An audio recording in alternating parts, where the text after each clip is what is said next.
Hello guys, welcome to our channel. எல்லோரும் new இயருக்கு முன்னாடி நாள் நியூ இயர் எப்படி செலிப்ரேட் பண்ணலான்னு பார்த்துட்ருக்க டைமில் தான் நம்ம டீம் மட்டும் ஒரு கஷ்டமான விஷயத்துக்காக கிளம்பி சென்னையிலேருந்து மதுரைக்கு போனோம். அதுக்கப்புறம் நியூ இயர் நமக்கு எப்படி போச்சு, எங்கெல்லாம் போகணும், என்னெல்லாம் ஃபன் பண்ணோம் அப்படின்றத பார்க்கலாம் வாங்க. எப்போயுமே ட்ராவலிங் அப்போ நம்ம பாடி ஹைட்ரேட்டராக வச்சுக்கிறது ரொம்ப முக்கியமான ஒரு விஷயம். இந்த மாதிரி நம்ம சென்னை டு எங்கேயாவது நம்ம ட்ராவல் பண்ணும்போது பைபாஸில் பார்த்தீங்கன்னா இந்த மாதிரி ஷாப்ஸ் நீங்கள் அங்கங்கே பார்க்கலாம். அங்கே பார்த்தீங்கன்னா இளநீ எல்லாமே வந்து 20-25 ருபீஸ்க்கே கிடைக்கும். நாங்களும் அங்கே ஒரு ஸ்டாப்பிங் போட்டு இளநீ குடிச்சிட்டு எங்களோட ஜேர்னியை அப்படியே ஸ்டார்ட் பண்ணோம். ஃபைனலாக மதுரையை ரீச் ஆகிட்டு சில பல கஷ்டமான விஷயங்களுக்கு அப்புறம் நியூ இயர் செலிப்ரேட் பண்ணலான்ட்டு தேனியில் இருக்க நம்ம ஃப்ரெண்டோட வீட்டுக்கு தான் நாங்கள் போயிருந்தோம். அங்கே நடந்த விஷயங்கள்லாம் இப்போ கொஞ்சம் பாருங்கள் எப்படி இருக்குன்ட்டு.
No manina, sutra no manina.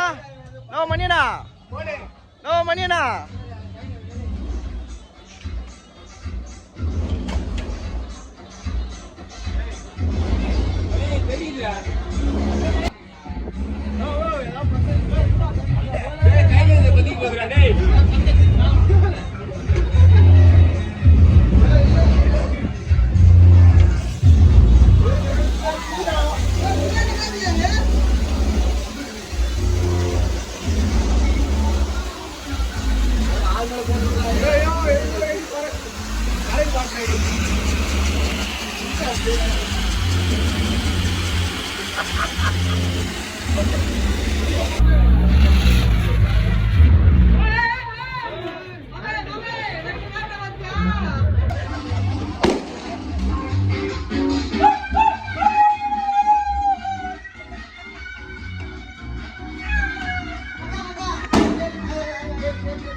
Hey, இந்த டோர் குறடா.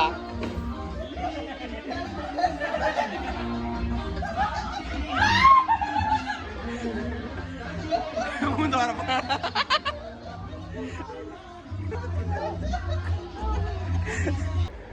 गाइस, न्यू इयर संभवம் வந்துச்சு.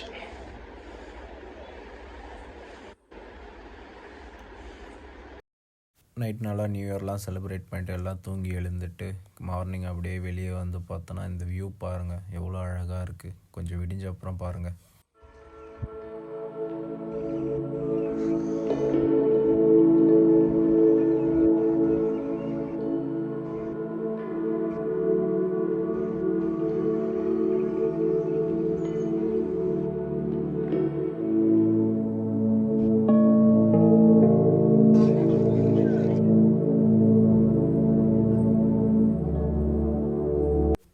எல்லோரும் எழுந்த அப்புறம் ஃப்ரெஷ்ஷாக ஒரு வாக்கிங் போயிட்டு குளிச்சுட்டு முருகன் கோயில் போகலான்றது தான் ஒரு பிளானு.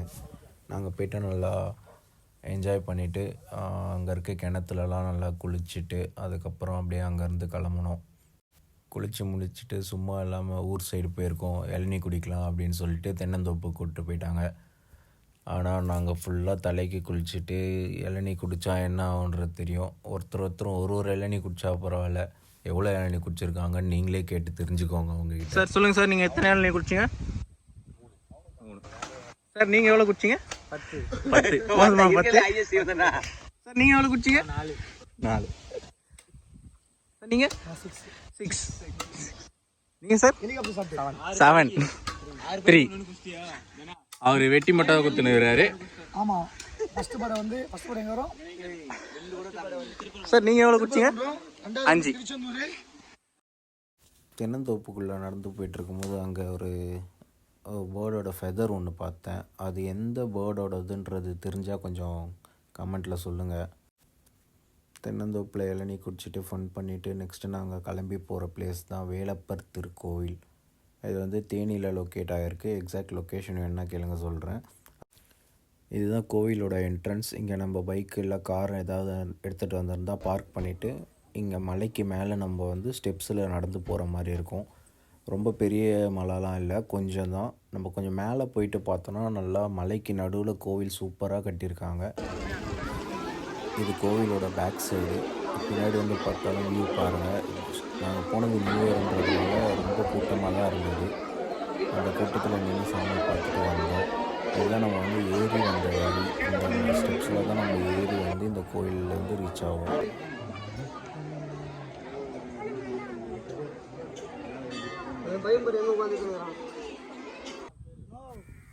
நியூ இயர் ஸ்டார்ட் ஆனதும் ஃபஸ்ட்டு நம்ம கோவிலுக்கு போயிட்டு நெக்ஸ்ட்டு அங்கேருந்து கிளம்பி பார்க்கலான்னு போனது தான் வைகை டேம். வைகை டேம் வந்து அந்த கோவிலேருந்து ஒரு 5 to 6 கிலோமீட்டர்ஸ் தான் வரும். இங்கே டேமோட என்ட்ரன்ஸ் வந்துட்டு இங்கே போயிட்டு இங்கே ஒரு பர்சனுக்கு 5 rupees டிக்கெட்டுன்ட்டு டிக்கெட் எடுத்துகிட்டு நம்ம உள்ளே போகிற மாதிரி இருக்கும். டிக்கெட் எடுத்துகிட்டு உள்ளே வந்தோமே நமக்கு இந்த பிரிட்ஜு மாதிரி இருக்கும். நம்ம இந்த பிரிட்ஜை க்ராஸ் பண்ணி போயிட்டு டேம் மேலே ஏறுற மாதிரி இருக்கும். டேம் காட்டுறேன் பாருங்கள். ரைட் சைடில் டேம் இருக்கும். தமிழ்நாட்டில் ரொம்ப முக்கியமான டேமில் ஒன்று இந்த வைகை அணை தான். இது வந்து கண்டிப்பாக எல்லோரும் வந்து பார்க்க வேண்டிய ஒன்று தான். நாங்களும் இதெல்லாம் பார்த்து முடிச்சுட்டு அப்படியே கிளம்புனோம். அங்கேருந்து கிளம்பி நாங்கள் நெக்ஸ்ட்டு போகலான்னு முடிவு பண்ண பிளேஸ் தான் பழனி. ஆனால் பழனிக்கு நாங்கள் யூஷுவல் ரோடு வழியாக போகாமல் கொடைக்கானல் ஹில்ஸ் ஏறிட்டு இறங்கி போகலாம் அப்படின்ற ஒரு ரூட்டை சூஸ் பண்ணோம். அங்கே போனால் ஒரு ட்விஸ்ட் என்னென்னா, கொடைக்கானலுக்கு இப்போ கன்ஃபார்ம் பாஸ் எடுக்கணுன்றது ஒரு ரூல் வந்துடுச்சு. யாராவது இப்போ போகிறீங்கன்னா கண்டிப்பாக பாஸ் மேண்டிட்டரி. பாஸ் எடுத்துகிட்டு போங்க. கொடைக்கானல் ஃபஸ்ட்டு ஸ்டார்ட் ஆகுறதே நமக்கு இந்த சில்வர் ஃபால்ஸ் தான். சில்வர் ஃபால்ஸ் பார்க்காம யாருமே கொடைக்கானல் போயிருக்க மாட்டீங்க. இப்போ கொஞ்சம் நல்லா தண்ணி வருது. இப்போ ஃபோட்டோஸ் எடுக்கலாம் ரொம்ப நல்லாயிருக்கு. நாங்கள் ஆல்ரெடி நிறைய வாட்டி சில்வர் ஃபால்ஸ்லாம் போயிருக்கிறதுனால அங்கே ஸ்டாப் பண்ணாமல் நெக்ஸ்ட் இடத்துக்கு அப்படியே போகலான்ட்டு போயிட்டோம். அப்படியே இந்த வியூலாம் பார்த்துட்டு பசங்க கூட ஃபன் பண்ணிகிட்டே அப்படியே போயிட்டோம். கொடைக்கானல்ல இருக்கிறோம். கீழே வரும்போது 2 பீரு 2 இது கிங் லூயிஸ் வாங்கிட்டு வந்தோம். போகிற பாஸ் ஒன்று போட்டோம். கொஞ்ச நேரம் வெயிட் பண்ணோம். அது இது அது ஒன்றாந்தேதி அதுமா கொடைக்கானல் வந்துட்டு சாக்லேட் வாங்காமல் போனால் எப்படி? இந்த கடையில் தான் நம்ம வந்து சாக்லேட் வாங்கலான் இருக்கோம்.